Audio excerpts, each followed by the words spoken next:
right, everybody, the grand finale, what we've all been waiting for. Save the best for last. Best for last. Professor Santa Claus. Professor Santa Claus from Southern California. Ho, ho, ho. Santa's here. Yeah, so we'll give everybody give everybody a minute or so to get settled. We'll do brief introductions, quick housekeeping stuff, and it's the JP Schmitz show tonight. So Don't say that fast 3 times. I was gonna say, He had a hard time with the first one. one time was hard enough. I should have rehearsed. Well, all right, give us 1 second, everybody, and then we'll get it cooking. Okay, so let's see, a couple things. What do we do? Tell us where you're at. We always like seeing where you're at in the country, right? If you were with us the first 2 nights, and then are you a repeat? Is this your first night? Have you been with us all nights, 2 nights? Let us know.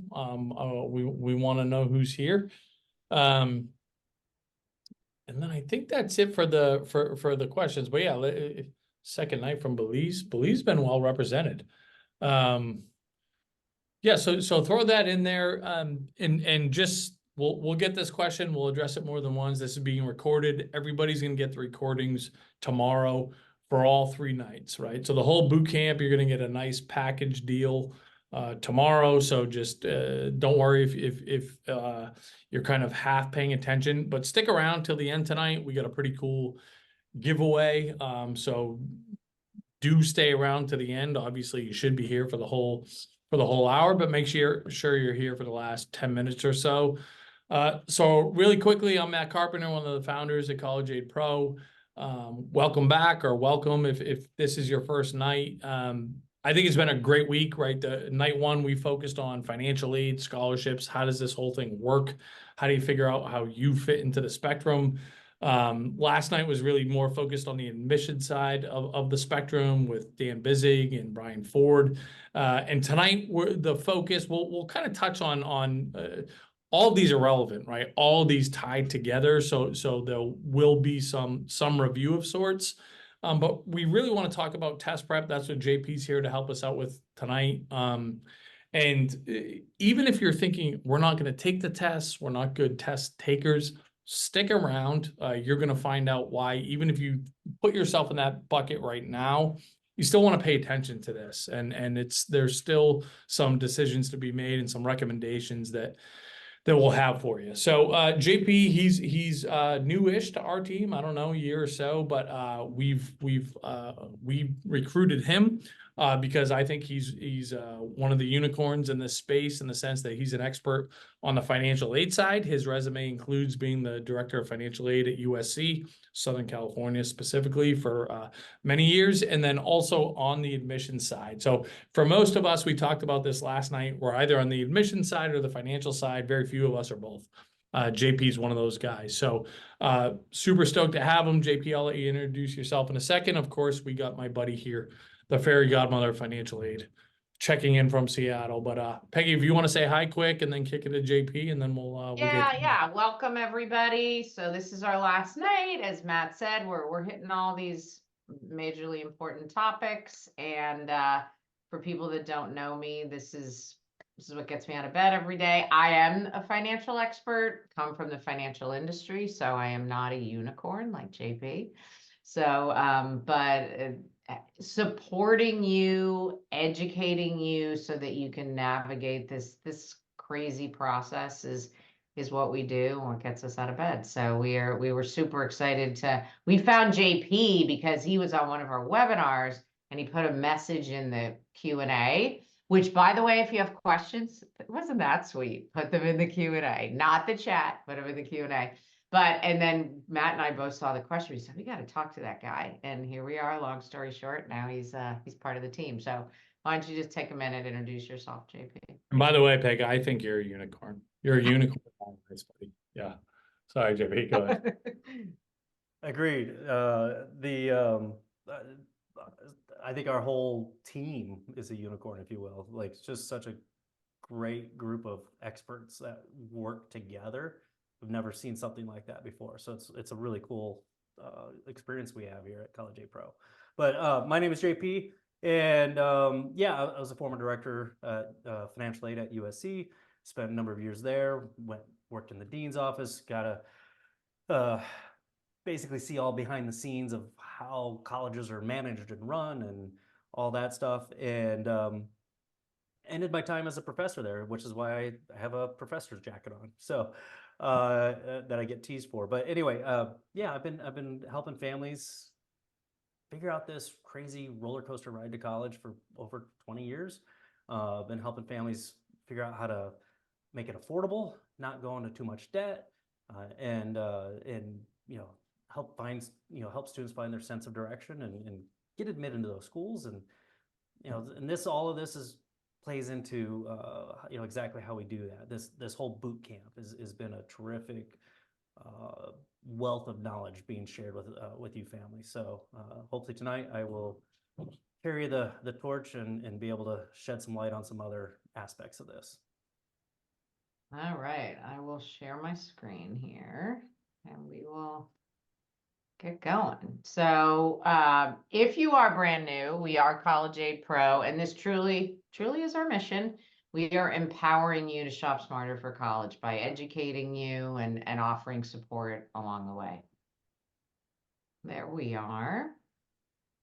That squad.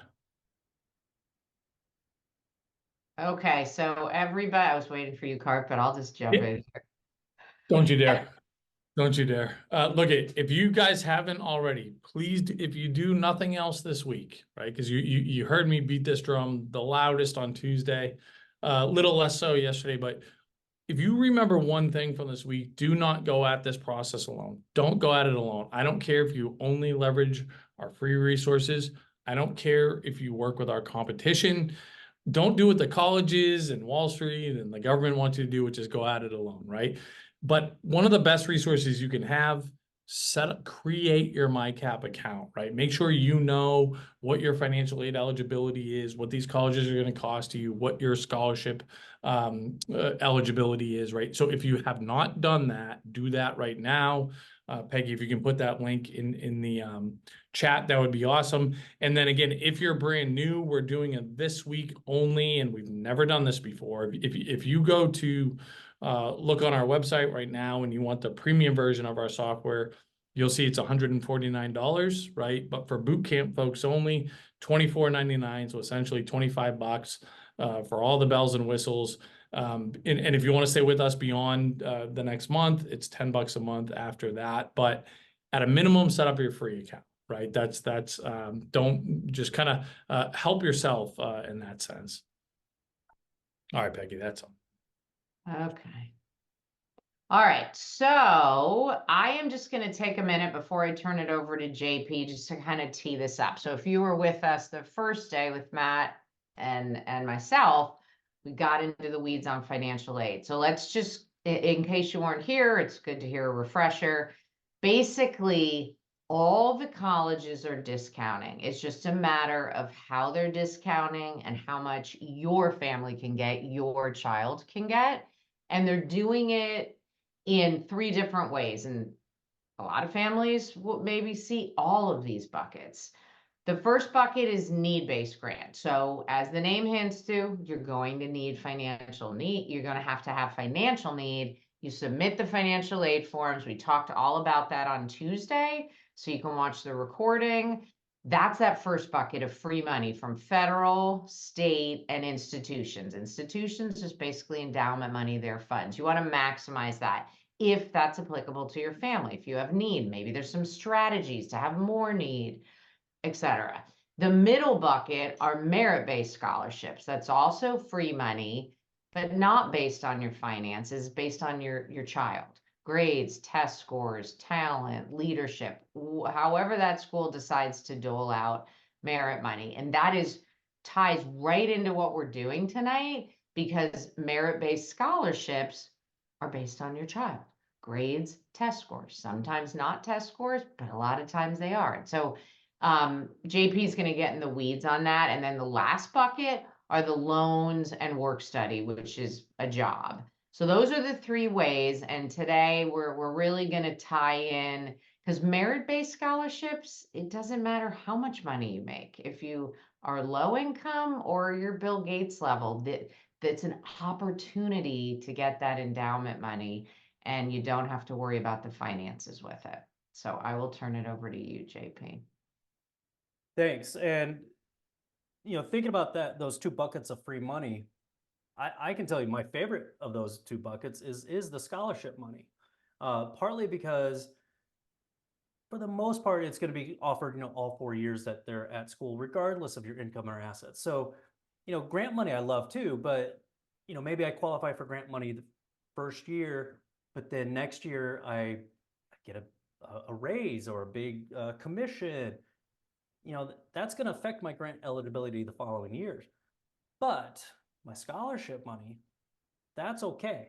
So scholarships is really my primary favorite type of free money. And so as Peg said, that's awarded based on some sort of measure of the student's talent. And so tonight we're really kind of focused on the academic talent and where does the test scores play a role in that. So what you see here is just a very small list, not a comprehensive list by any means, but a small list of schools where we know that you are eligible automatically for scholarships based upon the test scores. For example, Texas Tech. They, on their website, will show you a grid of what scholarships you will qualify for based on your test scores, along with the unweighted GPA. Additionally, and this is, again, not unique to just Texas Tech, but if you're a national merit finalist on the SAT, and you list then Texas Tech as your first choice school, you're going to qualify for a full ride. It's not often you can qualify for a true full ride at any school. If you look at the University of Oklahoma, very similar. If you are a national merit finalist and you list them as your first choice school, they're going to guarantee full tuition plus a litany of other scholarships that will cover the room and board and everything else to basically make it completely free. Or let's take the University of Missouri as an example. They're a powerhouse for students who want to go into journalism. And right now, I'm working with a sophomore in high school. And earlier in the year, she scored on a practice ACT, she scored a 21. And she's telling me that the University of Missouri is her dream school. That's where she wants to go. And so all year, we've been working on prepping for the ACT. And we'll talk about that in a minute. But we've been working on the prepping for the ACT. And we're on track to get her score bumped up to a 30. If successful, well, let me back up. Even if she didn't improve at all, that score of 21, that would guarantee her a scholarship of about $3,500 a year. Not bad, I'll take that. But if, as I said, we're on track to get her scholarship or her ACT score bumped up to closer to 30, that would guarantee a scholarship of at least $7,200 a year. Over 4 years, that's an extra $15,000 in free money. Now, I will say, even if a school doesn't offer an automatic scholarship based on test scores, there are a number of schools who say you have to have a minimum score to be considered for their scholarships. So it might not be automatic, but they do put like a floor, a base score that you have to still be considered. Also, there are private scholarships out there, private resources. For example, the Ingebretson Foundation. They award scholarships up to $20,000 a year. But again, you have to have a minimum test score. Or there's the Flynn Foundation that awards up to full cost of attendance to Arizona public schools. Again, they have a minimum test score requirement. My point is, there is a definite financial incentive to pay attention to the test scores and prepping and doing as well as you can on these standardized tests. Now, just kind of giving you an example of how you might find that or use the College A Pro software for that, I'll kick it back over to Matt and he can give you a quick little walkthrough, if you will. Yeah, let's do this. Let's make it somewhat interactive here. If you guys want, just throw out, so most of you have set up your accounts, which is awesome. So you're kind of probably have this up on right now as you're watching us give this presentation, but throw out a college or two and let's take a look at how they do in terms of how they treat test scores, right? Because the point is what you all have the ability to do is, number one, look at any college and see, are they test optional or test required? But then you can also fool around with, within your profile, right? And I'll show you this quickly, but you can make any changes to say, okay, what if our SAT went from 1080 to 1200? How would that impact a scholarship at this particular college? Or our ACT went from 24 to 27, right? So you can edit all of these, okay? But if you want, just throw out a particular college and we'll take a look at, how they do with test scores, okay? And again, this is what you guys should be doing, and how to leverage a platform. So if we look at the University of Florida, right, I'm just grabbing one here. And, we take a look at these guys. Obviously, now University of Florida, very competitive school now, right? Not easy to get in there, much less, qualifying for scholarships. But this is actually a good example where, now granted, this is a very competitive college, right? So this is, you have to take that with some on a scale, right? This is relative, but this is a great example where if our ACT goes from 33 to 34, our scholarship jumps $6,000, right? So times that by 4, $24,000. Now, again, this is obviously we're talking about very gifted students. Not everybody has the ability to get a 34, despite their best efforts. But again, it's relative, and this is how it works at many, many, many colleges. And even if we look at again just any school, we can go see, well, what are the average test scores? So I just clicked on NYU, again, another competitive college, but we can see, okay, here's the average range in terms of the SAT, the ACT. Are we on track? But again, I just want to show you how we can help you figure out, okay, which schools are going to give us money based on our test scores or not, right? The same thing, even if you're listening tonight knowing that you're going to go test optional, you can put that into your filter system. And as you search, go find out, well, who's going to give me a scholarship even if I don't submit test scores? So anyways, that was a good example, I thought. So Yeah, back to you. agreed. And I think, I see ads all the time, and I think it's just the nature of what I do, but I see ads on Facebook all the time where it's like, I helped, I got $80,000 more in scholarships because I got my ACT or my SAT score, bumped up and such. And, and this is kind of what they're talking about. There are schools, we just know that if we can get our scores bumped up, there is a financial reward for that. So there is a definite benefit, on the financial aid side of things. But let's now shift gears a little bit and talk about how this plays into maybe admissions, if you will. So I want to talk about just broad brushstrokes here, a little bit about the terms test blind versus test optional. I think this has been misunderstood for the last few years. They're definitely not the same thing. And test blind, I feel like, is almost a misleading term, if you will. And it just means that your SAT score or your ACT score won't be considered at all. Okay, even if you submit them, they won't consider them. Now, there's about 60 schools in the whole country that are test blind. We have over 4,000 colleges. So this is a very small percentage of schools that are truly test blind. Half of them are where I'm at here in California, the UC and the CSU school systems. So even though, like, for example, the California schools are test blind, what they're really relying on heavily is the AP test scores. Not your, they'll look at your grades, of course, but they're looking at your AP test scores. Did you get at least a 4 or a 5? They're heavily relying on that now. So it's a test score. It's just, so it's not, so I question if it's fair to say they're test blind. They are SAT or ACT test blind, but they are looking at AP test scores. Okay. So I think test blind is a bit of a misnomer, misleading, if you will. Now, test optional, that obviously means if you do submit your test scores, that they will factor that into the application. And they say if you don't, that they will still consider your application whole or complete. But what we have found, the data is suggesting, is that these schools that say they're test optional, it's probably more truthful to say they are test encouraged. And to kind of give you an example, let's go to the next slide.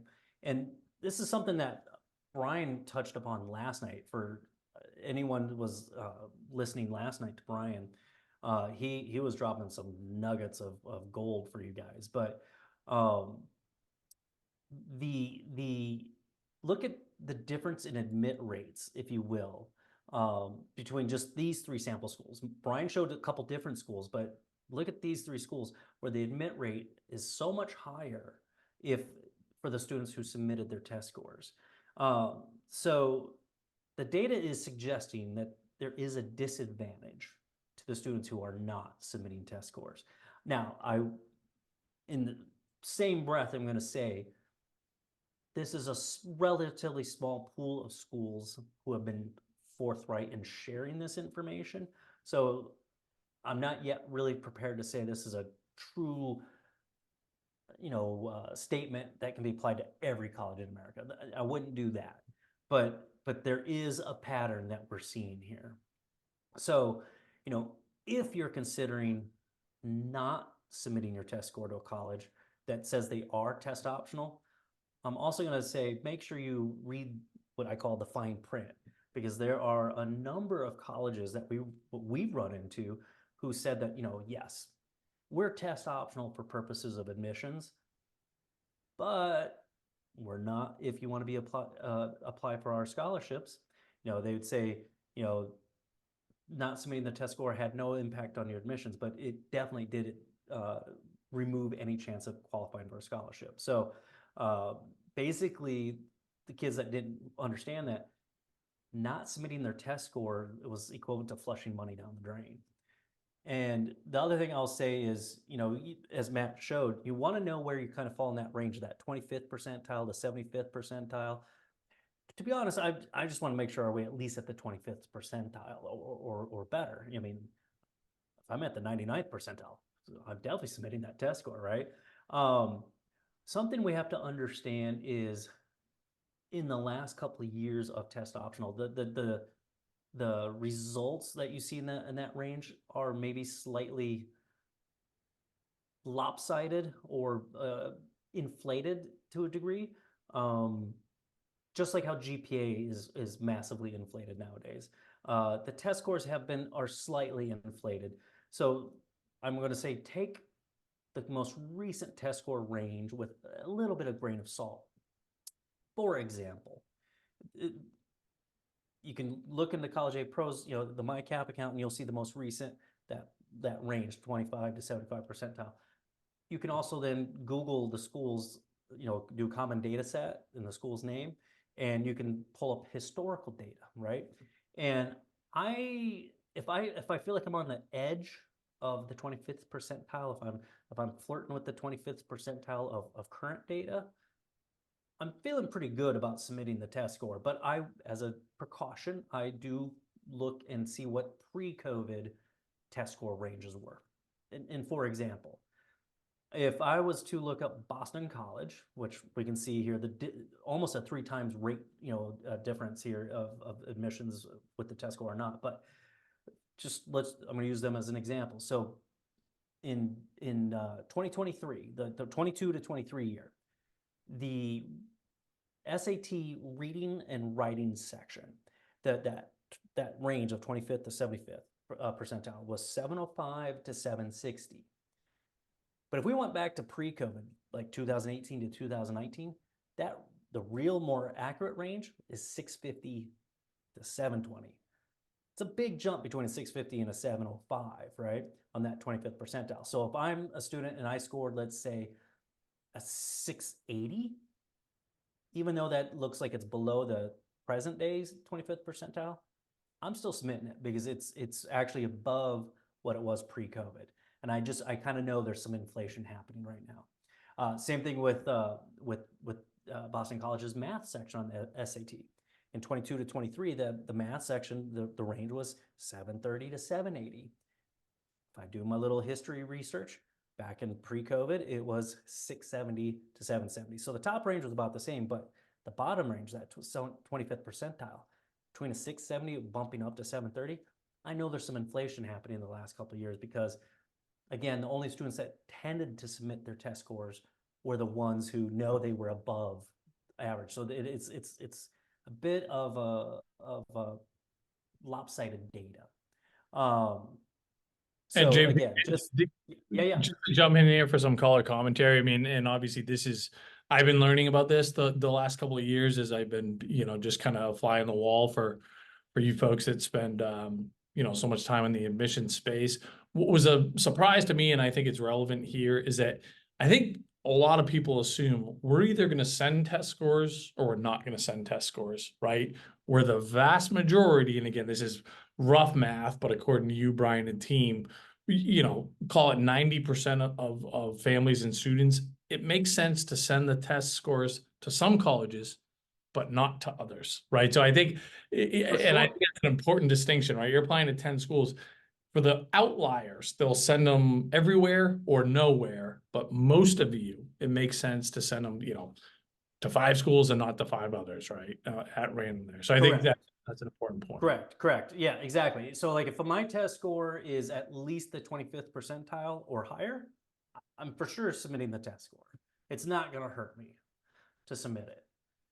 And that's where some people get this misinterpreting the data where they go, oh, because we show that range, 25 to 75, but some people look at the 50% number and they're like, oh, I'm below the 50% number, I won't submit it.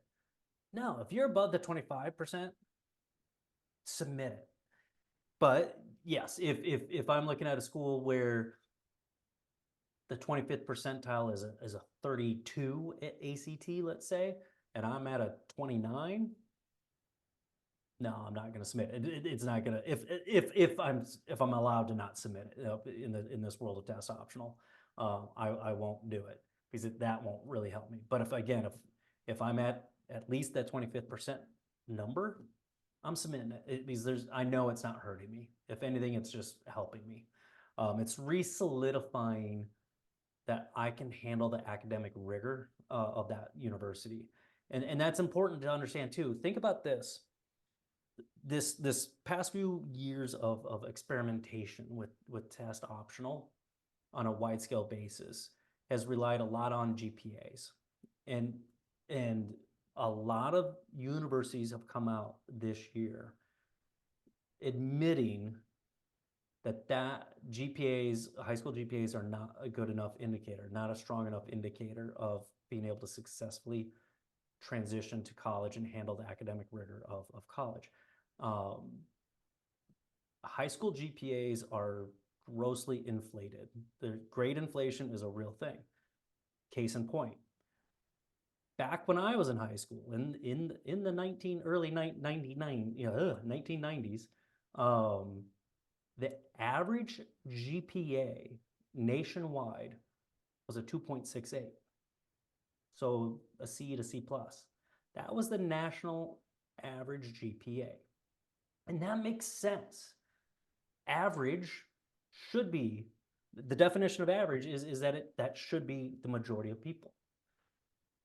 Today, 60% of students have a grade of A to A minus. It's just distorted. I can tell you when I was, for the couple of years that I ended my time at USC when I was a professor, students couldn't handle not having an A in class. And if they had a B plus, and I'm not the first, I'm always the one who's like, I'm not giving anyone an A automatically. And I would have meltdowns with students. Students would just come to me bawling, going like, I can't handle, I'm an A student. And they couldn't handle it because they've been conditioned that they're always an A student and that everybody's an A student. And that's just unfortunately not real.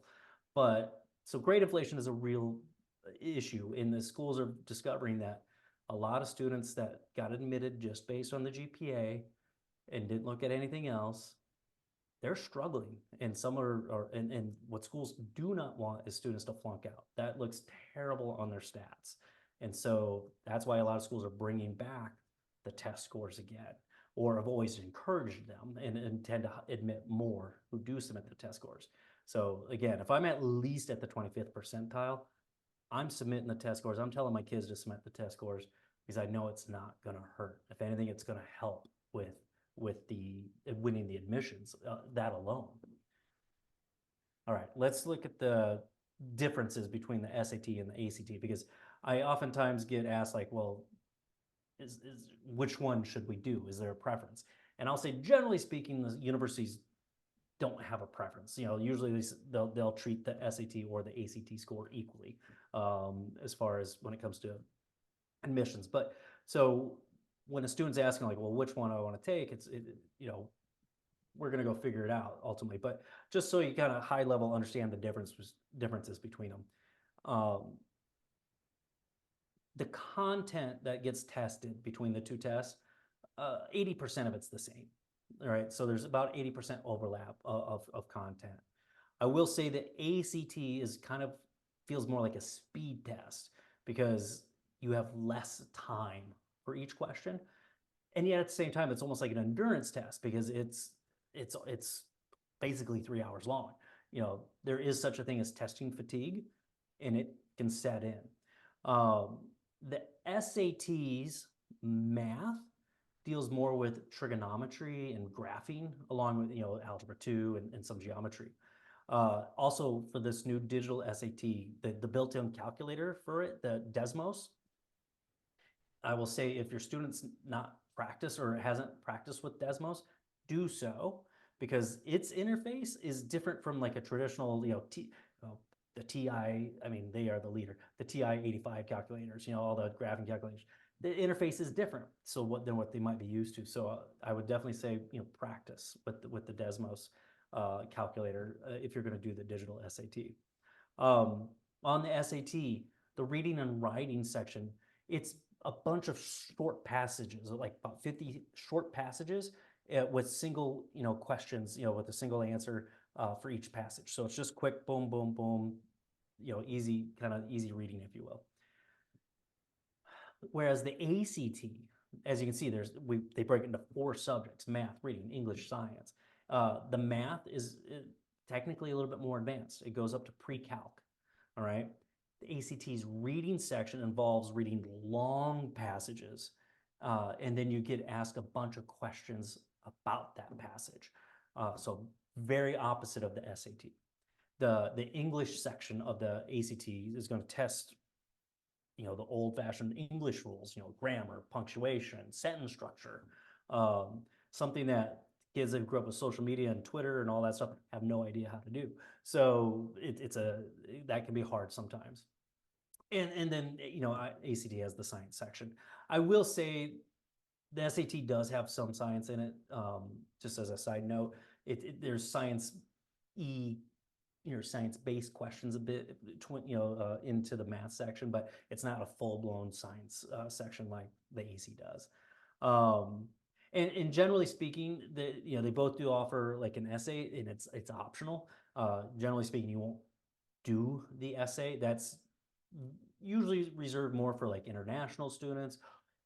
And admittedly, there are some high schools that I've been to where they did require the essay portion for graduating.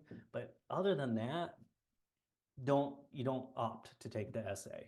There's no benefit really, unless you were required to for some reason. But otherwise, you know, avoid the essay.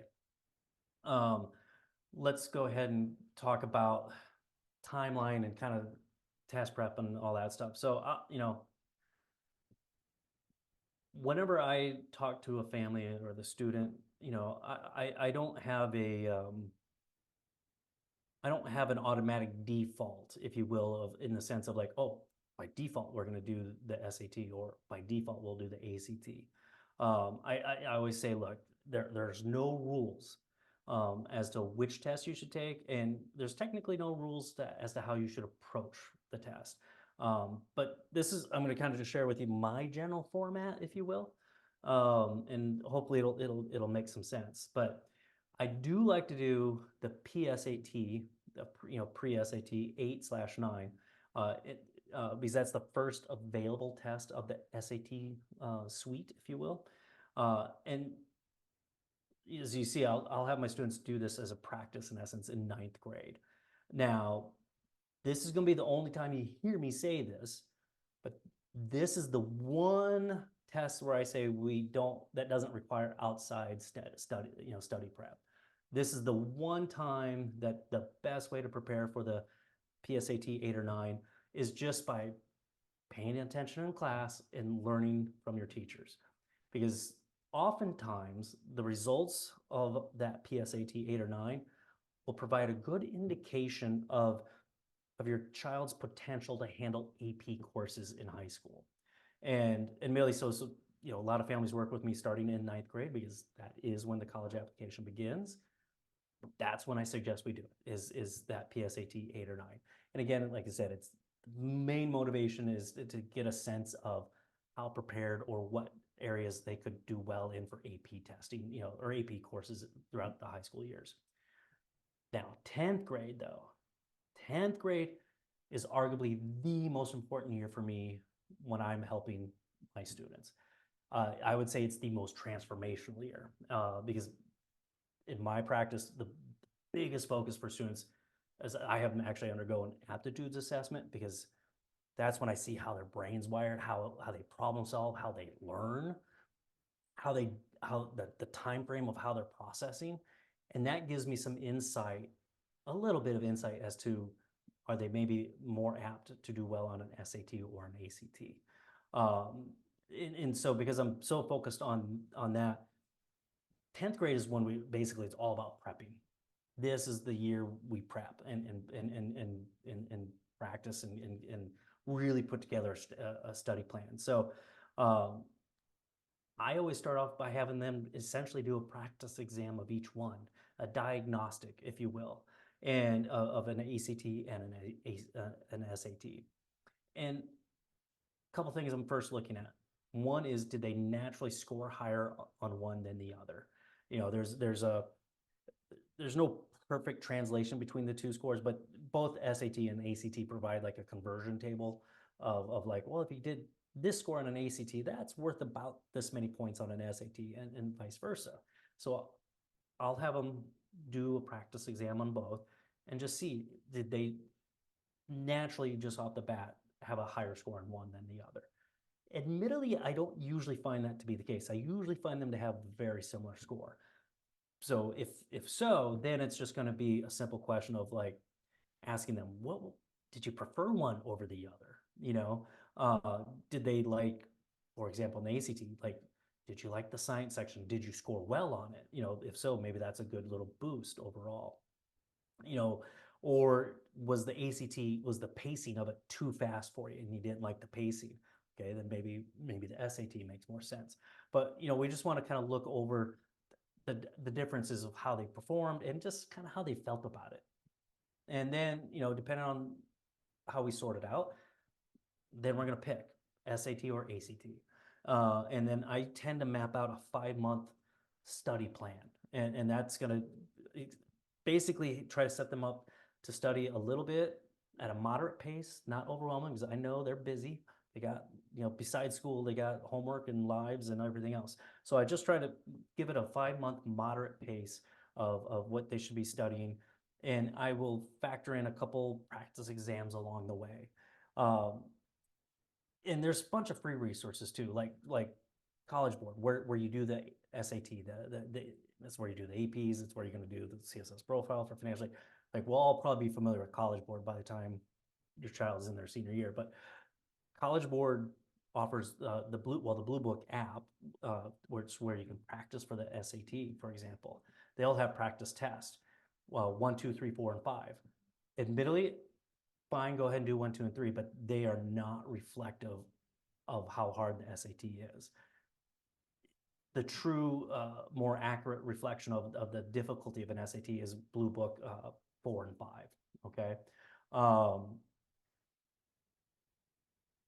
In honestly, the worst thing you can do for the actual SAT or ACT though is to just say, hey, we're gonna go in without prep. We're gonna rely on what we learned in class and all that stuff. That is truly the absolute worst thing to do. And I'm not trying to say it's because the school's not teaching them. They are.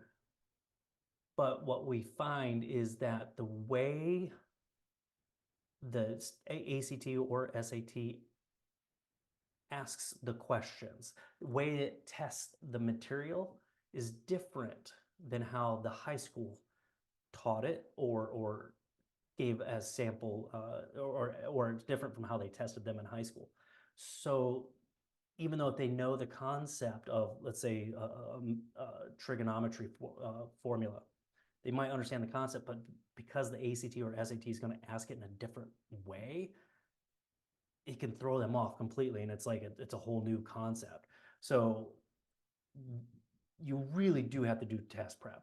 And again, there's free resources, there's paid resources. You have the whole bunch of options here. But I And usually JP, start on on that note, you're getting a fair amount of questions that are above, I think, Peg and my pay grade, in terms of where to get some of these resources. And so I'm just going to leave those there for you. I'll So address.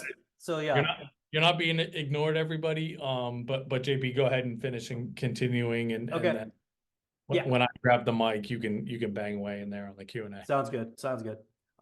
So I always begin with a self-paced course of some kind. You know, again, if you went to the SAT or ACT websites, they offer them. They offer free versions, free practice things. They offer paid versions. If anyone's heard of Kaplan, Kaplan's kind of like the official sponsored provider of test prep. But there's a bunch of others as well. I personally don't use the Kaplan. I use others, but I like to start with the self-paced course, partly because it's the most affordable option usually versus, certainly buying a whole tutor and all that stuff. I like to start with a self-paced course, and in the one I use, it actually allows me to see, it reports to me. I can see exactly how much time my students spend on any particular subject matter. I can see they get quizzes at the end of each subject matter, the content, they get quizzes. I can see how they perform on their quizzes. When we do practice tests, I can see exactly, did they answer all the questions? Did they not answer some questions? Did they not finish? How did they score? What areas did they score well? What were their weak areas? All that kind of stuff. It's kind of like it's basically doing a diagnostic. It's plugging them in and going, okay, I can see how everything's lining up. And basically I'm looking for patterns. I'm looking to see, like, are they struggling in, let's say, in the math section, but more specifically, oh, I see they're struggling in pre-calc. Cool. Maybe is it just that they haven't learned that material yet and we got to cover that? Is it a case of, maybe we do need a tutor for that particular subject? Everyone learns a little differently. Maybe the way I explain it or the way the course explained it, maybe it's not clicking for them, but maybe like a third person can come in and explain it, and it's like, oh, now it makes sense, whatever. But the only way I know if they needed a tutor on a specific subject was that self-paced course allows me to really like dial in and get like a diagnostic readout on them. Also, there's sometimes where it's the case the student knows the content. That's not an issue. But there might not be a good test taker. I'm one of those. I could tell you the content. If a teacher was asked, like, have a verbal conversation with me, I could answer all their questions and no problem. But I would struggle with tests because my mind just doesn't necessarily operate the same way that whoever wrote the test, my mind's not quite in sync with how their brain worked and how they wrote the questions. So I start I start spinning, going, well, what if this, what if that, you know, and I could go down a drain and I waste way too much time on a test, on a question that should have taken, you know, 10 seconds. And I'm like 2 minutes later, still debating in my head. So I admittedly was never good, just a natural good test taker, but test taking is a skill. It's not an aptitude. It's not a natural ability. It's a skill that you develop. And so sometimes what I need to do is hire a tutor just to help teach the skill of taking the test. And there are sometimes some strategies in place because, you know, maybe it's just finding the pace, because, you know, the worst thing you can do is leave a question unanswered. There's no penalty on the scoring from an SAT or an ACT. There's no penalty for getting the answer wrong. All right. You only get points for the answers you got right. So the worst thing you can do is leave questions blank.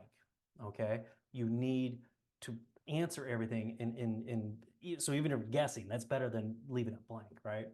So you want to just make sure that you are, you know, utilizing something like a self-paced course where you can really do a diagnostic, see where they're at, and then fine tune the training, if you will. But 11th grade, that's when we're doing the test. Okay. Maybe it's a National Merit Scholarship, the PSAT for National Merit Scholarship. Again, that's pretty limited. If not, then I plan on taking the test at least twice. And tell yourselves, and tell your child, intend to take the test twice. I oftentimes see students who get disappointed in their first test score and they get bummed and they're like, oh, I'm not going to do this. I'm not any good with this. No. Everyone struggles with the first test. Statistically speaking, there's a giant leap between your results on the first test to the second test. So I just always tell my kids, you're taking the test twice minimum. There is admittedly a notable leap when you go from the second to the third, just not as much. So I just always build into the plan. We're always taking the test twice. We're going to take it in probably the fall of the junior year, and maybe again in the spring, or, you know, something like that. But want to plan on doing that, but plan to take it at least twice. Sorry, JP, and we forced your hand here, so switching a slide here, brother, because I want to make sure you can get to some of the questions, and we have time to. I will. So I was just going to transition to say, you know, you're going to submit the test scores in the senior year with your application, and remember, it's going to be part of that holistic application. So the thing I want to kind of tie back to some of the stuff that we talked about last night is, yeah, standardize. You know, these test scores are important. But remember, your child is more than just a number, okay? They're more than just their GPA. They're more than just their test score. A test score doesn't define who they are, okay? When it comes to applying to college, make sure you're looking at everything, because the colleges are. You know, and there's more pieces to the puzzle than what I'm showing here. The computer wouldn't let me add more pieces. So think of it as this way, you know, the academics, the GPA, the academic rigor, the test scores. Think of it as a sports analogy. This is the defense, okay? Everything else is the offense to wow the admissions person, your personal brand, your essays, your fit to major extracurriculars, your achievements, your awards, demonstrated interest. All of that's part of your offense. So understand I'm talking about tonight, this one piece of the pie, if you will. You need to understand the whole holistic picture, though, and use that to, you know, obviously let your child present themselves in the best possible light. Okay, I will go start answering all these questions. I think that's important. Yeah, thanks. That's a great way to end it too, right? Where obviously the focus tonight is on test scores. Do we submit? Do we not submit? What's, you know, best practices? But it's one piece of it, right? So even if you're an amazing test taker, you're the opposite end of the spectrum. It's one piece of this puzzle, right? And I think it's become more holistic than it ever has been, right? Where it's so competitive. There's so many talented kids that are hitting the measurables. So it's, what do we do with these things that are less quantifiable, right? Demonstrated interest. We talked a lot about last night about making a relationship, organic relationships with these admissions counselors, right? All these things that we can control. And I kind of like that, JP. I haven't heard you say that before, of the offense, right? The GPA, the test scores, that's kind of like the, defense, right? Or just like that's kind of a given. But what are we going to do to proactively stand out? I really, really like that. Okay, so a couple of things before we end with our trivia and giveaway. We're excited for our trivia, right? That's how the giveaway tonight is gonna end with trivia. And the nice thing with the chat is it's gonna be time stamped. So we can see we've done this a few times before, and I think successfully. And hopefully somebody's gonna actually know it before they Google it. And we're gonna ask you to be on the honor code here. But a couple of things, right? When we talk about next steps. So you've heard me say it probably ad nauseum. I'm sure I know my team's sick of hearing me say this, but if you remember one thing tonight, do not go at this process alone, right? Do not do this by yourself. That is the superpower that some of these entities that we're going against, right? Colleges, government, Wall Street, have, right? So if you're a DIYer, you know who you are. If you are a DIYer, and Peg, please put this in the chat, right? And you're just someone that says, I'm all over this. I do my own taxes. I do my own investments. Great, but you at least use TurboTax, right? So at least use that. So take advantage of this. This is only for you guys. Again, you won't find this on the website. You won't find this anywhere else. This is just for you Bootcamp folks. For this week, it's $24.99 again, so $25 where you have premium access to the software, right? Peg and I starting, I think our first one is in 2 weeks, are going to do just for our premium members. Every other week, we're going to do workshops, right? Talking about what we think is the most important kind of mission critical information. We're going to have every other week. And then on those alternate weeks, there's going to be live office hours with rotating experts where you can just show up and ask your questions, right? So again, that's for $25, guys. So please do not overthink that. That is your risk. That is your gamble. Do that. Basically, Peg, I don't know. Tell me if this is dramatic. I feel like if you don't at least join this, you don't really love your kids. I mean, is that too much? Okay, that's a little dramatic. Okay. That's a little dramatic. It's $24.99 for a month, and then after that, it's $9.99. I know that's not as much as a frou-frou Starbucks, but it's almost a venti Starbucks. It is.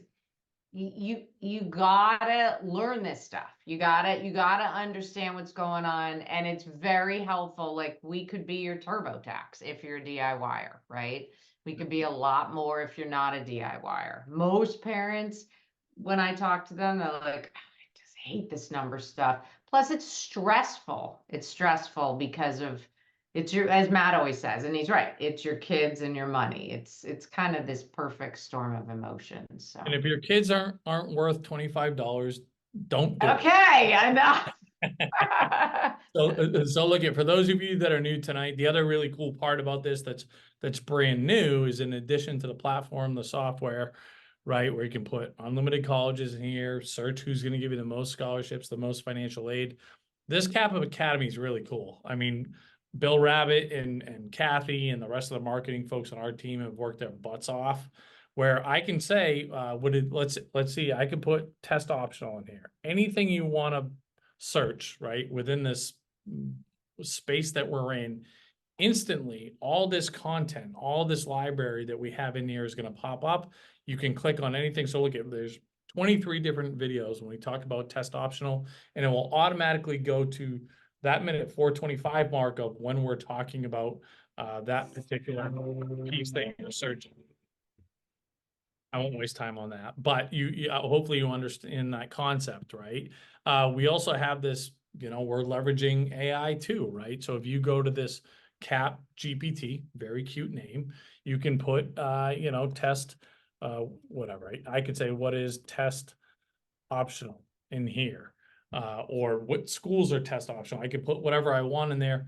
You're going to get all of our combined brains into this answer here. So again, your risk is $24.99. If you're a DIYer, at least use the best tools. Okay, so do yourself a favor, do that. And again, this is only for you guys. This is only for boot camp.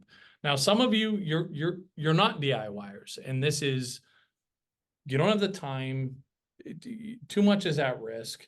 You want as much help as you can get. You have a complicated situation. That's where we have our wake me up when it's over packages. Okay. And we have financial aid packages, admissions packages, and then what we call combos, right? Which is both, right? You don't have to overthink it. Here's some numbers. These are real numbers. On average, our wake me up when it's over families save just under $70,000, right? This is backed by real data. If you are someone that's like, time is money, on average about 121 hours, right? And the way that we look at that is like, go enjoy the last year or two with your kids living at home. Let us worry about all this, excuse my language, bullshit, right? Let us take care of that. If you invest in any of our admissions package, the data shows 3 times more likely to get into your top choice, right? Of course, that doesn't guarantee anything. And, you're not guaranteed to get into Harvard if you hire us or anything like that. But again, all of these things that we can control, we're very good at helping you control. So couple things here. Our financial aid only package, which means we're going to help put the list of schools together with you that are going to be the best bang for your buck. Who's going to give you the most in aid? Who's going to give you the most in scholarships? Who competes directly with one another? And by the way, Peg, if you haven't already, go ahead and put this link in the, all right, perfect. Thank you. Put this in the chat, right? $300 a month, essentially for 8 months. You work one-on-one with one of our experts, unlimited amount, right? You want it to be JP, it can be JP, right? You want it to be Dan from last night, it can be Dan, right? We would think you would want to work with one of those guys, but they will take over this process for you. They will take the wheel. They will complete the FAFSA for you, the CSS profile. They will get involved with the appeals. They will tell you which loan to take if you have to borrow, right? They will take over that process. $300 a month. Okay, we've never discounted like this. Okay, you have to engage with us now if you want to do this. But I will say, if you're not ready to pull the trigger tonight, in the link that Peg put in there, you can schedule a call with one of these guys and ask your specific questions to find out, am I ready to take this leap? But this is one where I wouldn't overthink it. Now on the admission side of the fence, right? If you're just looking for admissions help, we have one package where, again, this is to help build the list that's going to be right for your kid. If we don't have any direction, how do we help you there? If we know exactly what we're doing, how do we help you there? Right? Making sure we're nailing our essays, making sure we're nailing our admissions applications, crushing the Common App.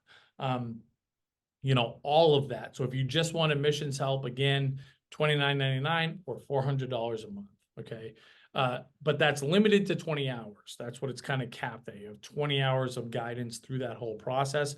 If you want unlimited guidance, right? Again, obviously different price point, $700 a month. But again, this is really us, our experts, JP, Dan, taking the wheel, Brian, for your students and for you guys, and making sure that, again, we're maximizing our odds at A, getting into the school, and B, hopefully kind of minimizing some of the stress and uncertainty, in your house. We're going to manage this for you. Okay. And then I think for a lot of people, they say, well, we want both. We want help with both. We need admissions help for our kid. We need financial aid or financial help as parents. So we want both. Okay. So that's where we have, if you want financial aid help and then that kind of more limited admissions package, that's what we call combo 1. If you want that unlimited admissions help, but also the financial help, that's what we call combo 2, right? So this isn't for everybody, right? If some of these price points are just not in consideration, we totally get that. Use our free resources. If you can't afford that $24.99, again, if you can afford that $24.99, I think you'll thank yourself for taking that leap. If you can't, use our free resources, right? But you're going to get a return on the investment, right? Most people that decide not to work with us in this capacity, it's not the right decision, right? There's a lot at stake here. We're just incredibly experienced here. You've seen JP, right? He's been, you know, the former director of financial aid at USC. He's been doing this forever. He knows what it takes to maximize our odds of getting into our top colleges and getting the best deal, right? And he's not alone, right? You guys saw Dan and Brian last night. And we say this all the time and we prove it. You're not, if you decide to work with JP, you're not just working with JP. You're working with all of us, right? He gets to tap into us and we are, he's going to be who you're talking to on a day-to-day basis, but he gets to tap into the hive whenever he wants, right? And that's something that I think makes us really, really unique. So at a minimum, guys, if you're even considering it, book a call with one of those three guys. It's in Peg put it in the link, and you can book a time right in here. If you want to guarantee that if any of you are listening saying I want to work with JP, pay tonight, book tonight, right? Actually book him tonight because his roster is almost full. Melissa on our team is already done with the class 2025. She will only work with 26 students or 27 students. JP, he'll be full after this week. Dan and Brian, my guess is they will be as well. So if you're kind of listening this week and listening tonight and like, I want to work with JP, get on board tonight. That will guarantee that you will be with him. If you're still kind of thinking through it, at least book a call because this deal, which is 25% off, which is something we've never done. I don't know if we'll do it again this year. My guess is no, if I had to guess. Will only be good through next Friday, right? But so this deal definitely will be good through next Friday. But JP, my guess is his roster is going to be full before then. You know, Brian and Dan, they'll be somewhere around there too. But hopefully, I will kind of stay anchored in our main takeaway for this week, which is don't do it alone. Take advantage of our free resources. We don't care if you're just in the free version of the platform. Do that. Continue to pay attention to the education that we provide. Work with our competitors. We don't care, but don't just listen to this and say, I got it and go off on your own. That's the trap. It really is. So I think, I don't know, Peg, JP, do you guys have anything to add? What did I miss? No, I think you did a good job. Yeah. Even don't worry about the payments will go for 8 months, but if the help your child needs on the admissions front, you have a deadline that's before 8 months that your expert, JP, Dan, Brian, they'll be all over the deadlines and a lot of it will be front loaded the time. So don't worry. Sorry, let me jump in there. Let me jump in there, Peg, because I didn't articulate this well. And thank you for flagging that. Whenever you hire us, we are with you from that moment until your kid moves into the dorm. This is just a payment schedule, okay? And there's some interest. I want to be completely transparent. There's 7.5%, maybe 8% interest baked into this, okay? So if you want to just have the lowest kind of net cost, you know, this, and again, I'm just using this as an example, admissions one package, you pay $29.99 one-time payment, okay? And it'll look like this, right? If you go to click on it, it's going to bring you right to the payment schedule, okay? And it's going to default to the 8-month payment schedule, okay? So you can do that. And again, even if you're a freshman, that's going to carry you until you move into the college dorm. Or if you want to save some of the, okay, there you go, 7.5% interest fee. Or if you just want to pay lump sum, not pay any interest, you can do it that way. But thank you for clarifying that because I didn't do a good job explaining. Yeah, no worries. Okay, well, we don't want to forget the big giveaway. Let's go. Okay, so here we go. So again, so this giveaway, which is going to be, and actually, let's say it this way too, Peggy. It's going to be an hour with an expert of your choosing. You can look at our whole team, any expert that you choose, okay? And you get premium access to our software for a full year, 365 days. And then, so Peggy, why don't you do the trivia? Go ahead and do the trivia question. I will monitor the chat. Okay, so what you want to do is put your answer in the chat. If you know the first answer we see will be the winner, so there's no time for Googling or ChatGPT. Yeah. Okay, so what college or university last year got the most admission applications? See Yep, some good. I see Oh, it. I see Pam it. Sewell. Pam Sewell. So we had some good guesses. NYU, Yale, couple NYUs. Pam Sewell with the UCLA guess. So Pam, do me a favor. We won't forget, and this is being recorded, of course. But if you want, write into write into support@collegeaidpro.com. Let them know that you won the trivia last night. Again, we will not forget, and it's being documented. But make it easier on us. And well done. Good guesses here. University of Florida, a bunch of Harvard, UC system. I like that catch-all That will strategy. get everybody. Yeah, they actually got like what did you say? They got between 140 and 150,000 just UCLA. But then JP, we were in the green room, said the whole UC system got 250,000, and UCLA got that. I mean, it's crazy. So. All right. Look at guys. We've been grateful for you, especially those of you that have been with us all week. Again, my closing thoughts. I bet you guys that have been paying attention can guess my closing thoughts. Do not go at this alone. Okay. Pay attention. It doesn't matter if it's us, the free stuff, our competition. We don't care. But just stay engaged and keep yourself educated. Actually, I care. I don't want you to go to the competition. That's true. Sorry, Peggy. I'm giving them You too gotta much. go to the best, people. You gotta go to the best. Well, who's the competition anyways? But you know, and obviously some of those wake me up when it's over packages, those sticker prices maybe can be a little bit intimidating, but you're going to get a return on that investment. I mean, again, you invest in your CPAs, you invest in your financial advisors. Like, this is a big one, guys. We're very good at it. Please don't overthink it. Put us to the test. You're going to be in great hands. But JP, you nailed it, my dude. Great job. Appreciate you. Santa Claus is here all year long. Santa Claus is here all year.